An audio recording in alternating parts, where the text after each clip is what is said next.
Irmãos, nós estamos agora no capítulo 2. E como o texto é menor, e eu tenho um pouco mais de tempo, eu vou ler para os irmãos, junto com os irmãos, capítulo 2, a partir do verso 1.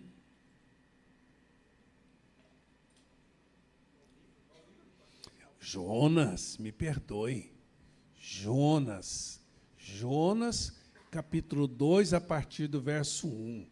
Graças a Deus você tem o celular, porque se você tivesse com a Bíblia, que nem o Laércio, você ia demorar para achar Jonas.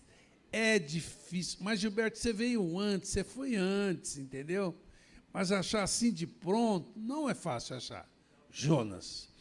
Mas no celular é tranquilo, não é?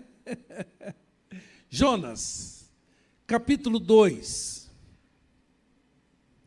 E orou Jonas ao Senhor, seu Deus, das entranhas do peixe, e disse: na minha angústia, clamei ao Senhor, e ele me respondeu do ventre do inferno, gritei, e tu ouviste a minha voz.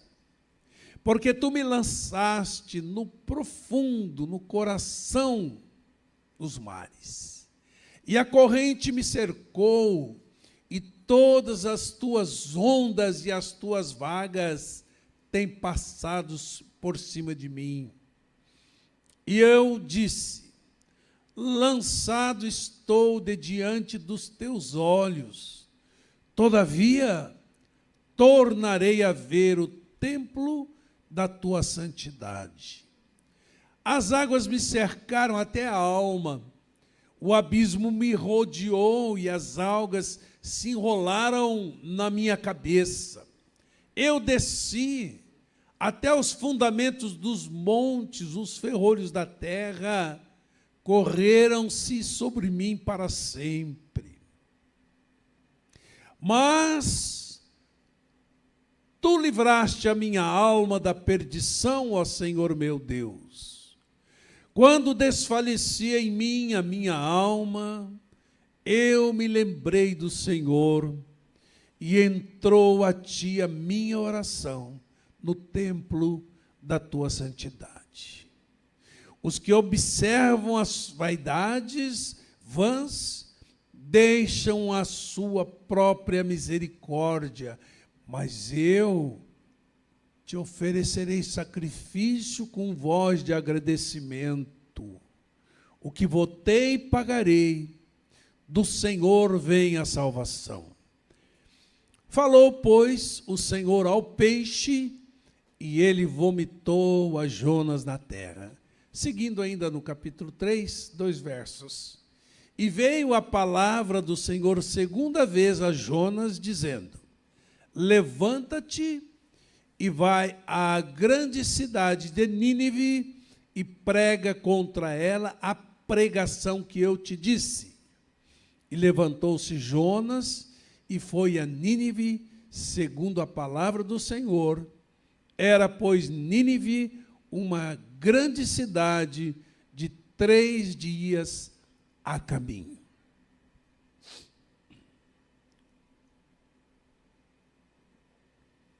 Senhor Deus, nós nos encomendamos em tua presença, pedindo que fales conosco, que tu nos concedas sensibilidade espiritual para receber a direção, o conselho, ó Deus, para receber a persuasão do teu Espírito, a que respondamos aos teus propósitos. Dá-nos uma boa mente, um bom coração, um espírito ávido. Quebra todos os ruídos que porventura o inimigo queira patrocinar para distrair as mentes neste lugar.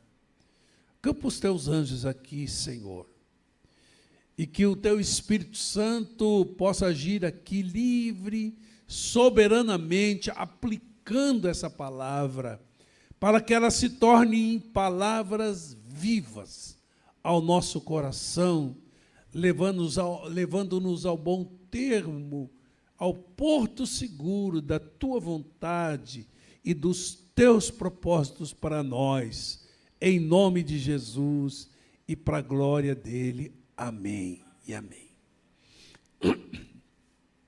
Irmãos, é possível que alguma pessoa no domingo passado tenha voltado para casa pesarosa, triste, até mesmo em crise, por ter se dado conta de que tem fugido dos propósitos de Deus.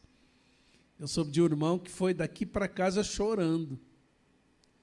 Eu soube de outro que deu o link para a filha e ela chorou copiosamente. Então, a gente ouve a palavra e entra em crise. Especialmente se a gente está distante daquilo que Deus está propondo. Mas hoje, minha expectativa com essa palavra é de que você volte para casa restaurado, confortado, encorajado pelo Deus da segunda chance, o Deus do recomeço, o Deus da nova oportunidade. Amém? Está fraquinho o teu amém. Isso. Vamos interagir, amém? Ah, é assim que é bom. É isso que Deus quer. Louvado seja o nome do Senhor. Irmãos, com a experiência de Jonas, a gente aprende que Deus, se preciso for, pode usar a adversidade para nos trazer de volta aos seus propósitos. Vimos um pouco disso a semana passada. Então, um grande peixe engole Jonas e ele é levado para o fundo do oceano. Veja aí o verso 17. Deparou, pois, o Senhor um grande peixe para que traga... 1,17, me perdoe. Capítulo 1, finalzinho. Deparou, pois, o Senhor um grande peixe para que tragasse a Jonas, e esteve Jonas 3 dias e 3 noites nas entranhas do peixe. Interessante que eu li alguns comentários dando conta de que, diferente de Jonas, esse é um peixe obediente. Deus dá uma ordem, engole esse homem, mas não mastiga, e deixa uma bolha de ar para ele respirar. E ele obedece.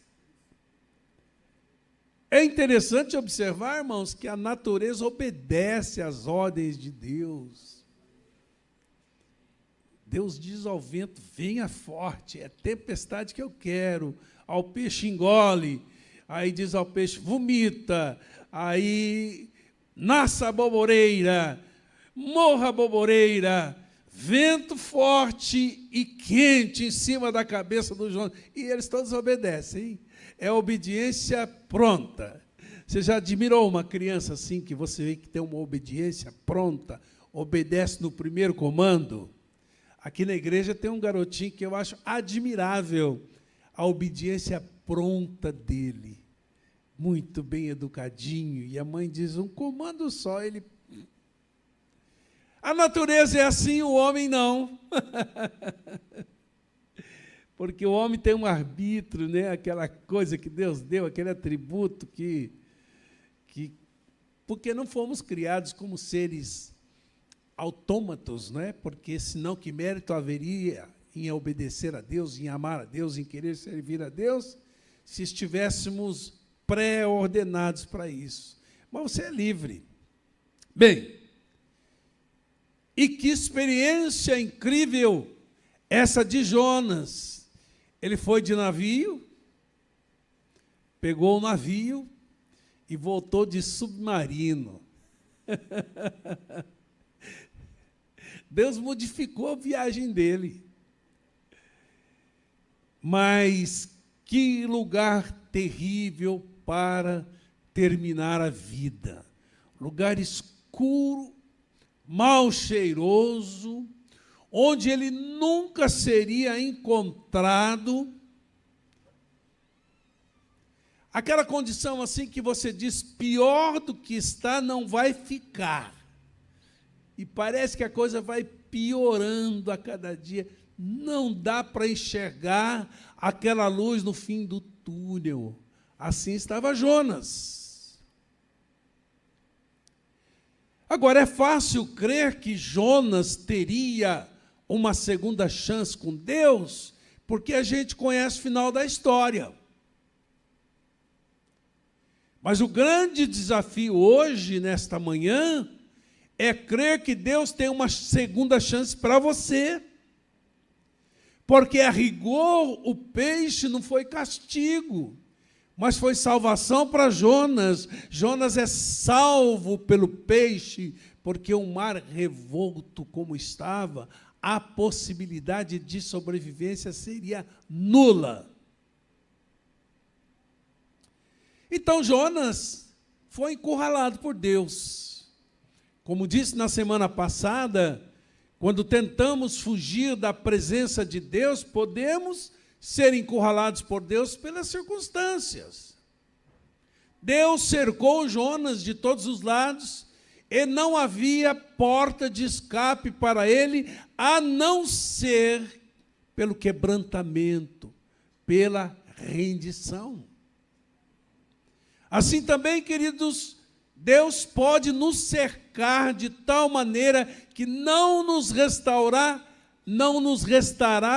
outra alternativa a não ser pela via do quebrantamento, da rendição. Você já se sentiu encurralado por Deus assim? Porque é assim que acontece, queridos. Mas Deus levanta o caído e restaura a alma daquele que se volta para Ele em arrependimento e rendição.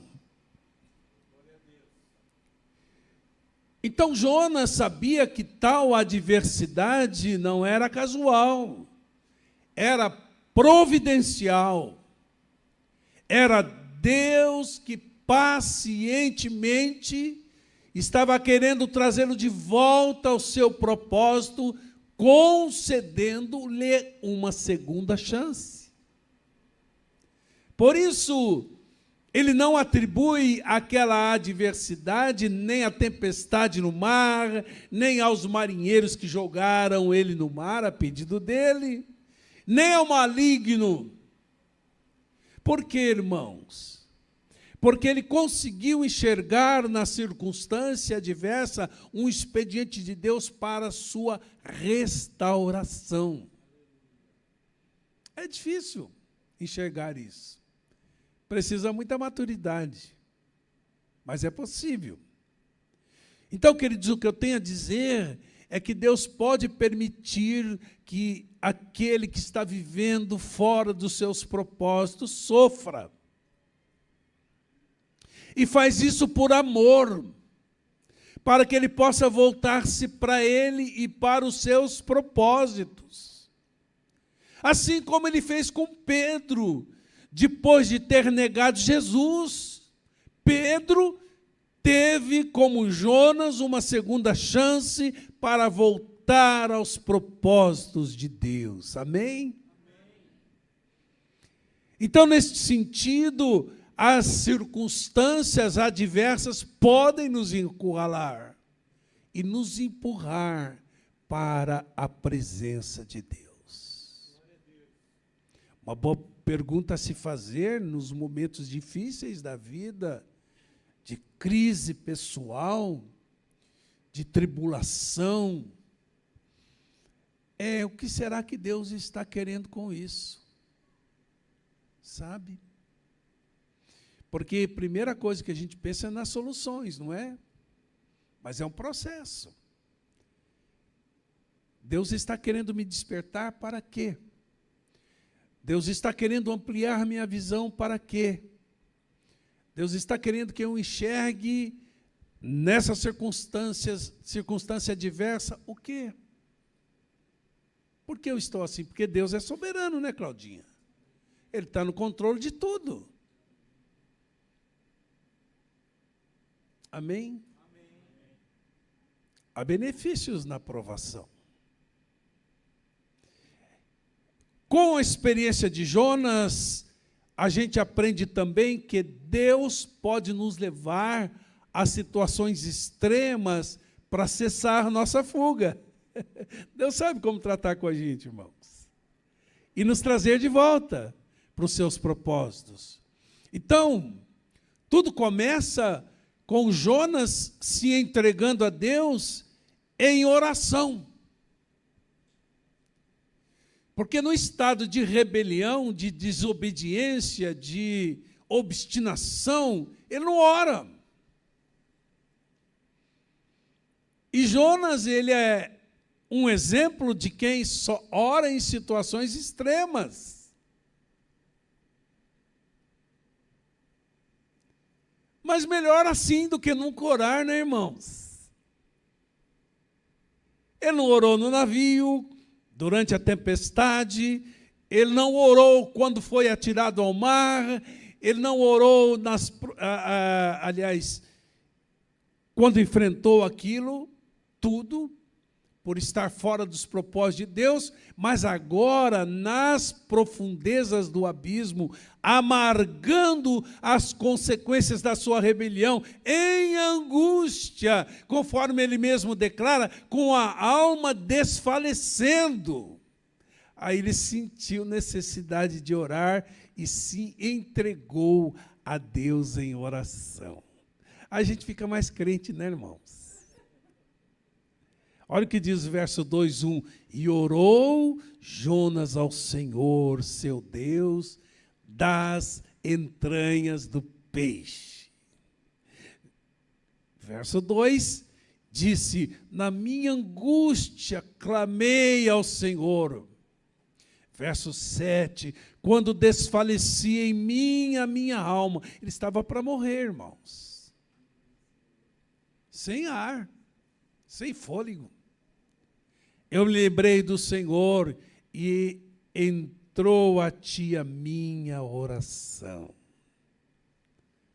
Amém, amados? Tudo começa assim. A oração tem poder de renovar nosso ânimo diante das adversidades e de mudar a nossa perspectiva. Nós precisamos voltar ao lugar de oração, sejam quais forem as circunstâncias. E mesmo nessas condições, Deus ouviu a oração de Jonas, é o que diz o verso 2. Na minha angústia clamei ao Senhor, e Ele me respondeu. Do ventre do inferno gritei, e Ele ouviu a minha voz. Amém, queridos? Glória a Deus. Não importa se você é do tipo que só ora em situações extremas, quando a coisa aperta, não importa a que ponto você chegou, o quanto você tentou viver com Deus à parte, o quanto você tentou levar a vida na força do braço, de forma autônoma, independente, não importa qual seja o seu fundo de poço, se como Jonas, você tem se sentido cercado, sufocado pelas circunstâncias, não importa, o seu grito de angústia sempre encontrará os ouvidos de Deus, que estão abertos às súplicas dos aflitos em razão da sua misericórdia, porque Deus não despreza um coração contrito e quebrantado. Amém, amados?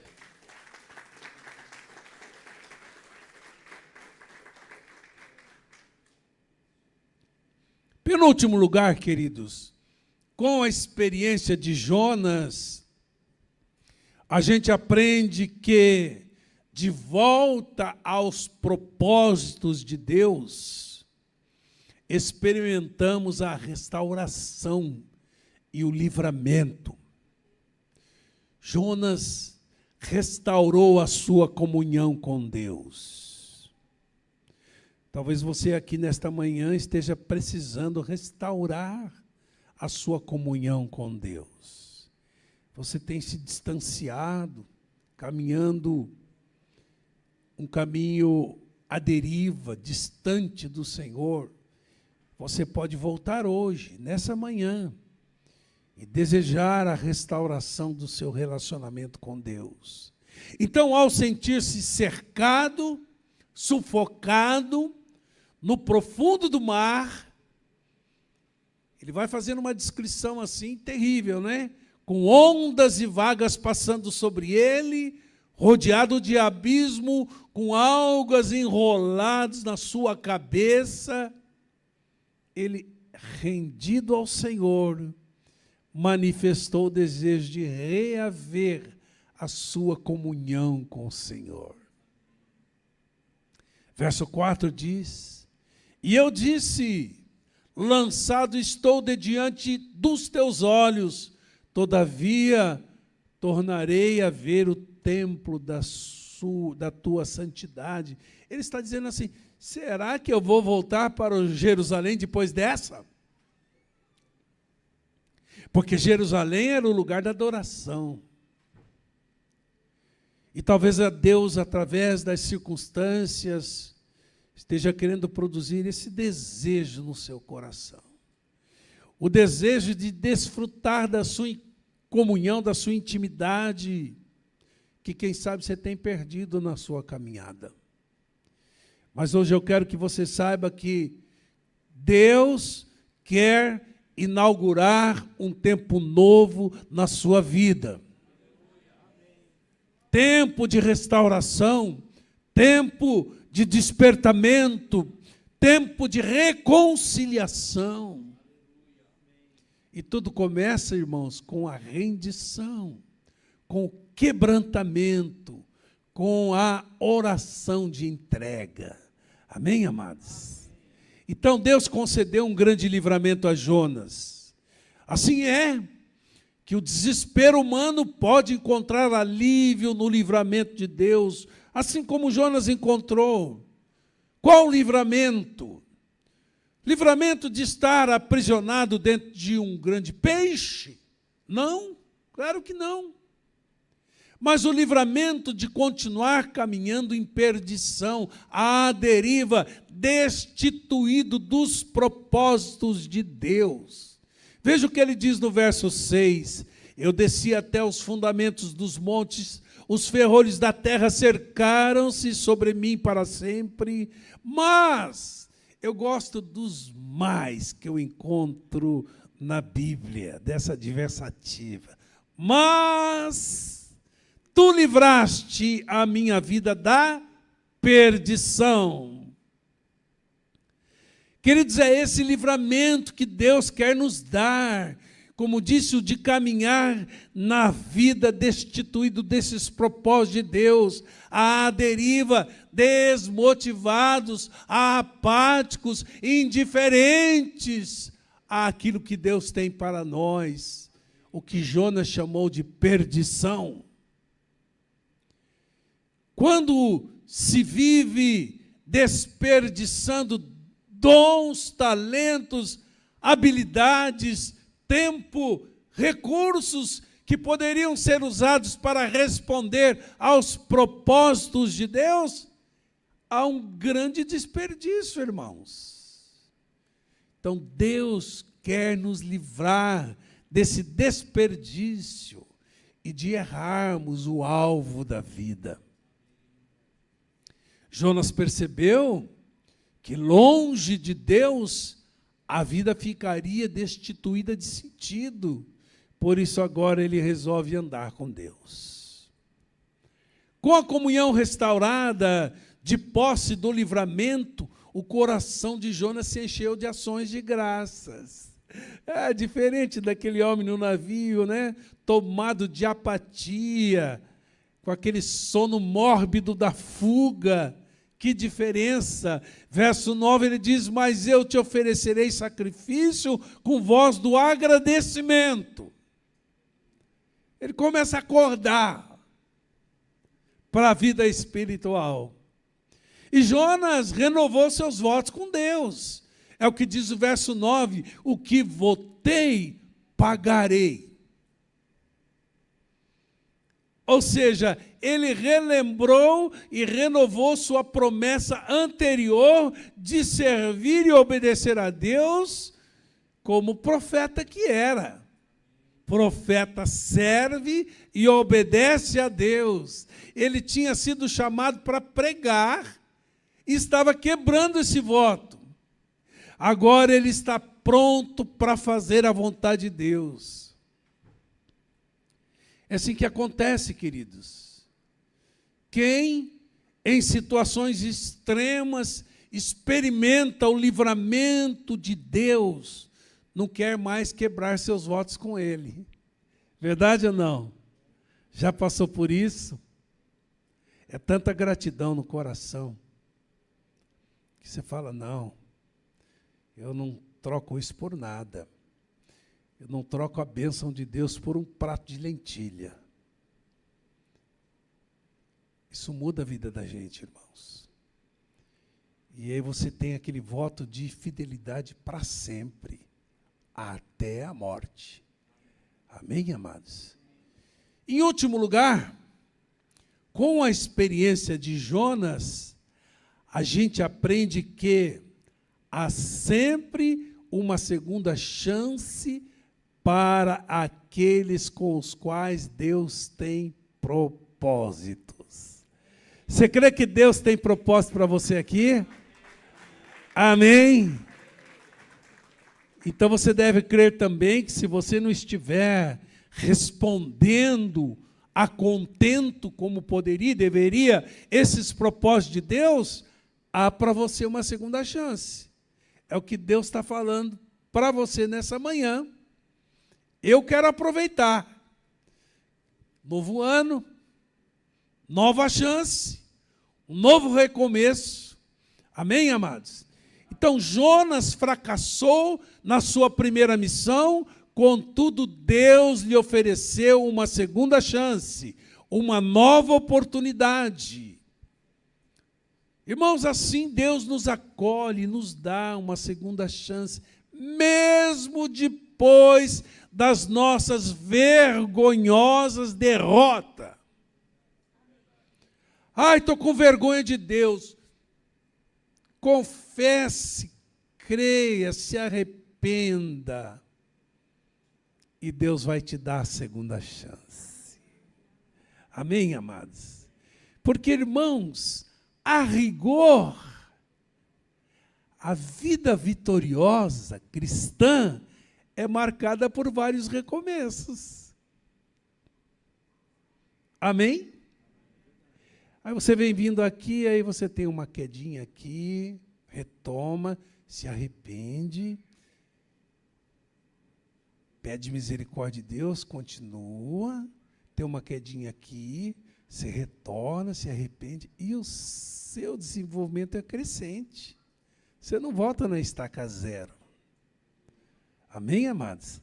Tanto que Paulo, combatendo um partido que era dos perfeccionistas, ao escrever aos Filipenses, ele diz: eu não sou perfeito, e eu não alcancei tudo que gostaria e deveria, mas isso não importa, porque eu vou me esquecendo das coisas que para trás ficam, pecado confessado, pecado perdoado, e você retoma, e vou prosseguindo para conquistar aquilo para o qual eu fui conquistado. E segue. A soberana vocação de Deus em Cristo Jesus é o alvo. Amém, amados? Então, como vimos,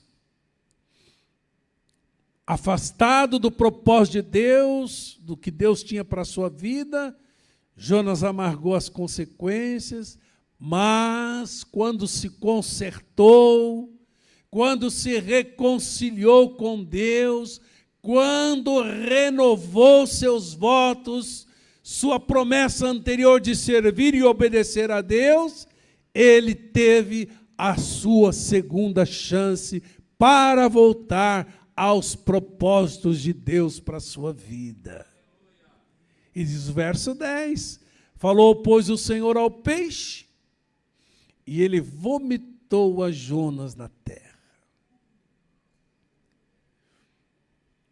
E na realidade, irmãos, essa experiência representava a ressurreição de Jonas. Jonas nasce de novo para uma nova realidade. Por isso que Jesus mencionou esse episódio como um sinal da ressurreição. Porque vale lembrar que Jesus também ficou 3 dias no túmulo. E Jonas ficou 3 dias e 3 noites na barriga desse peixe. Então, trata-se da ressurreição. A ressurreição para nos tornar obedientes. Quando ressuscitamos para que possamos cumprir o propósito de Deus. A ressurreição para que possamos cumprir a missão que Deus nos deu. Agora, então, chegou a hora de colocar em prática o voto feito lá no verso 9. O que votei, pagarei. E vejam que mudança extraordinária, que fruto de arrependimento. Na primeira convocação, diz o texto, que ele se levantou para fugir diante da face do Senhor, como se fosse possível. Mas agora, de posse da segunda chance, Jonas se levanta para obedecer a ordem de Deus indo para Nínive. Amém? Está aqui a segunda chance. Capítulo 3, verso 1. E veio a palavra do Senhor, segunda vez, a Jonas dizendo, levanta-te e vai à grande cidade de Nínive, prega contra ela a pregação que eu te disse. E levantou-se Jonas e foi a Nínive, segundo a palavra do Senhor. Era, pois, Nínive uma grande cidade, de 3 dias de caminho. Queridos, Deus é fiel, e a sua fidelidade é maior que a nossa infidelidade.